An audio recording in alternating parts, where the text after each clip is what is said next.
दिसतोय मला किती 18 गुंठे म्हणजे 11 म्हणजे पाऊन पाव एकर आहे, मोठा आहे. तर आपण इथं आणखी पार्किंगला जागा ठेवू. मी त्यांना सांगितलं, म्हणलं की समजा महिला आल्या स्कूटरवरती, सायकल घेऊन येऊ द्या, गाडी घेऊन येऊ द्या, त्या सुरक्षित राहिल्या पाहिजे त्याची पण आपण व्यवस्था करतोय. आणि कंपाऊंडला जो निधी कमी पडलेला आहे तो मी आणखी माझ्या निधीतून देणार आहे.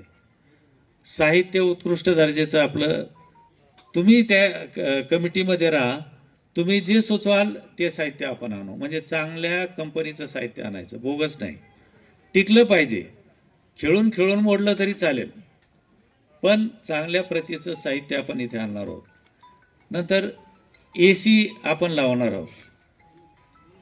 त्याचबरोबर वेटिंगसाठी समजा आता तुम्ही थकलात तर लगेच काय जाणार नाही, गप्पा मारायच्या असतील, मैत्रिणी असेल, मुले असल्या त्यांच्या मैत्रिणी असतात, त्यांनाही वेटिंगमध्ये रूम आपण ठेवलेली आहे. या बसा, स्वच्छता ठेवली पाहिजे.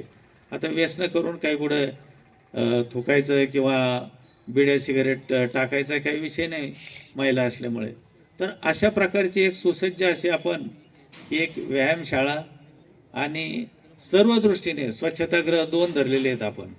म्हणजे महिला इतर ठिकाणच्या जरी आल्या, त्यांची मोठी कुचमना होते, बाजारच्या दिवशी आले तर त्यांनाही इथे वाव देता येईल आपल्याला.